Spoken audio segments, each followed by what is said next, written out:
বিরতির পর স্বাগত। সাত রামনগর বিধানসভার উপনির্বাচনে শাসক দলের প্রার্থী হচ্ছেন কে?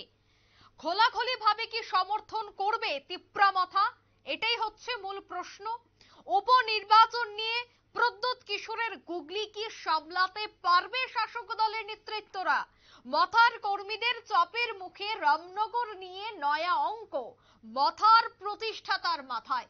সেই বিষয়টা নিয়ে বিস্তারিত জানবো। টেলিফোন লাইনে রয়েছে নিউজ ভ্যানগার্ড প্রতিনিধি সুপ্রীতি মুখার্জি। সুপ্রীতি, সাত রামনগর বিধানসভা কেন্দ্রে ইতিমধ্যেই সিপিআইএম তাদের প্রার্থী তালিকা ঘোষণা করে দিয়েছে, কিন্তু শাসক দল তারা তাদের প্রার্থী তালিকা এখনো ঘোষণা করেনি।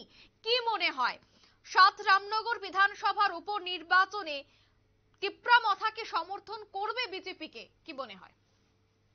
দেখো, লোকসভা নির্বাচনে এখন এই মুহূর্তে আরো একটি বিষয় রাজ্যের ক্ষেত্রে লক্ষণীয়, তা হচ্ছে সাত রামনগর বিধানসভা কেন্দ্রে বিজেপির কে প্রার্থী হবে। হ্যাঁ, তুমি যেমনটা বলছিলে, গতকাল সিপিএম তারা কিন্তু পরিষ্কারভাবে জানিয়ে দিয়েছেন তাদের প্রার্থীর নাম, এবং তারা যে জোট এই রাজ্যের বুকে, সেই জোটের ইঙ্গিত থেকে শুরু করে তারা সেই কথা কিন্তু খোলসা করেছে।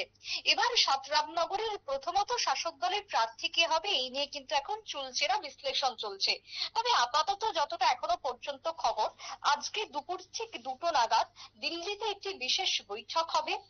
দিল্লির শীর্ষ নেতৃত্বদের পৌরোহিত্যে এই বৈঠক অনুষ্ঠিত হবে, যে বৈঠকে শুধুমাত্র সাত রামনগর নয়, তার সঙ্গে গোটা রাজ্যের গোটা দেশের যে 26টা কেন্দ্রে উপনির্বাচন হবে, বিধানসভা উপনির্বাচন, সেই প্রতিটা জায়গার প্রার্থী তালিকা কিন্তু ঠিক হয়ে যাবে আজকের মধ্যে, যেমনটা এখনো পর্যন্ত আমরা সূত্রের খবর পেয়েছি। তবে আগামী দিনে সেটা সময়ই বলবে যে কি হয়। কিন্তু দেখো, এবার হচ্ছে যে প্রদ্যোৎ কিশোর দেববর্মন এই রাজ্য রাজনীতিতে একটা বিরাট বড় ফ্যাক্টর। বরাবরই কিন্তু তারা বিভিন্ন ক্ষেত্রে একটা কিং মেকারের দায়িত্ব বা ভূমিকা পালন করে এসেছে। এবারের 2024 লোকসভা ভোট, সেই লোকসভা ভোটকে ঘিরেও কিন্তু প্রদ্যোৎ সমানে একটা চাপের রাজনীতি কিন্তু খেলে গেছে, ইভেন এখনো খেলছে। এই যে তার পূর্ব আসনে যে প্রার্থী কৃতি সিং দেববর্মা, তার বোনকে প্রার্থী করা, সেটার জন্য কিন্তু প্রদ্যোতের শাসক দলের উপরে একটা বিরাট বড় চাপ ছিল। সেই চাপের ফলই কিন্তু আজকে তার বোনকে প্রার্থী করানো। এবারে হচ্ছে সাত রামনগর বিধানসভা কেন্দ্রে প্রদ্যোৎ কি আবারও শেষ মুহূর্তে কোনো গুগলি খেলবে? কারণ রাজ্য রাজনীতিতে তিনি কিন্তু বারবারই কোনো না কোনো সময় একের পর এক গুগলি দিয়ে গেছেন। এবারে সাত রামনগর আসনেও কি তিনি কোনো চাপ ফেলবেন শাসক দলের উপর? সে কথা কিন্তু এখন উঠে আসছে বিভিন্ন মহল থেকে। তবে দেখো, যতদূর সম্ভব বিজেপির ইতিমধ্যে রাজ্য থেকে কাদের কাদের নাম পাঠানো হবে সেই নামের তালিকা কিন্তু চূড়ান্ত হয়ে গেছে, দিল্লির হাতে পৌঁছেও গেছে। বিভিন্ন মাধ্যমে বিভিন্ন জায়গাতে কিন্তু 2-4টে নাম নিয়ে জলঘোলা চলছে, একেবারে শীর্ষে রয়েছে 2-4টে নামই কিন্তু। তবে এবার দিল্লির সিদ্ধান্তের পরেই জানা যাবে যে এবার সাত রামনগরের উপনির্বাচনের প্রার্থী কে হচ্ছেন। তবে দেখো, এবার যদি আমরা একটু বামেদের কথাই বলি, বামেরা ইতিমধ্যে পূর্ব ত্রিপুরা লোকসভা আসন এবং তার সঙ্গে সাত রামনগর বিধানসভা কেন্দ্র, এই দুটো কেন্দ্রেরই কিন্তু প্রার্থীর নাম গতকালকে সাংবাদিক বৈঠকে ঘোষণা করেছেন চেয়ারম্যান নারায়ণ কর। এবার তিনি যেটা জানিয়েছেন যে ওদিক থেকে, অর্থাৎ তোমার পূর্ব আসনের রাজেন্দ্র রিয়াং, তিনি লড়াই করবেন, প্রতিদ্বন্দ্বিতা থাকছেন সেক্ষেত্রে কৃতি সিং দেববর্মা। অন্যদিকে সাত রামনগরে সেখানে উপনির্বাচনে রতন দাস লড়াই করবেন। এখনো পর্যন্ত কিন্তু তারা এটাই স্পষ্ট করেছেন যে কংগ্রেস এবং বাম তারা দুজনে জোট হয়েছে, যেটা বিধানসভা ভোটের ক্ষেত্রেও আমরা দেখেছিলাম। সেই একইভাবে জোট তারা এবারে লোকসভা ভোটের আগেও তারা থাকছেন।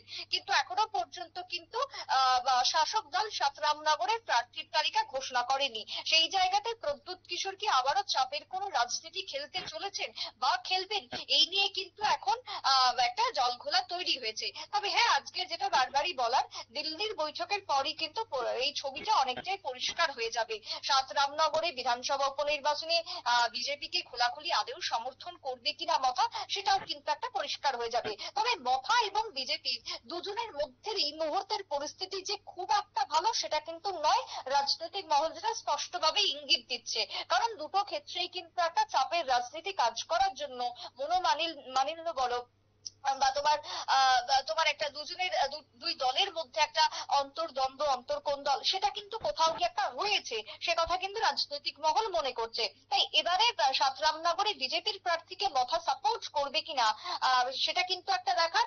অন্যদিকে প্রার্থী হওয়ার ক্ষেত্রে কোনো চাপ সৃষ্টি করতে পারে কিনা সেটাও কিন্তু এখন দেখার। তবে এই চাপ মথার পক্ষ থেকে যেভাবেই আসুক না কেন সেটা কিভাবে ওভারকাম করে উঠবে বিজেপি, সেটাও কিন্তু একটা বড়সড় প্রশ্ন। তবে দেখো বিজেপি এত বড় একটা রোলিং পার্টি, যারা দেশের তারা রোলিং পার্টি এই মুহূর্তে, তাই সেই জায়গাতে দাঁড়িয়ে বিজেপির ক্ষেত্রে এই চাপ খুব একটা চাপের হবে না।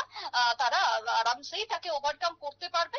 কিন্তু হ্যাঁ, লোকসভা ভোটের আগে কোথাও একটা চাপ তাদের উপরে থাকবে। মথা বরাবরই চাপ সৃষ্টি করে এসেছে, লোকসভা ভোটের আগেও সেই চাপ মাথার উপরে থাকবে, ঘাড়ের উপরে থাকবে, এমনটাই কিন্তু মনে করা হচ্ছে। তবে হ্যাঁ, আরো কয়েকটা সময় পার হলেই, কয়েকটা ঘন্টা পেরোলেই আমরা জানতে পারবো সাত রামনগর নিয়ে আরো বিস্তারিত। অঙ্কিতা। ধন্যবাদ সুপ্রীতি।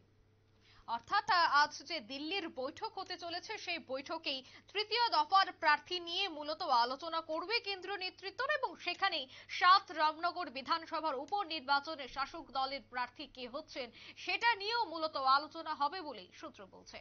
নিয়ে নিচ্ছি ছোট্ট একটি বিজ্ঞাপন বিরতি, সঙ্গে থাকুন।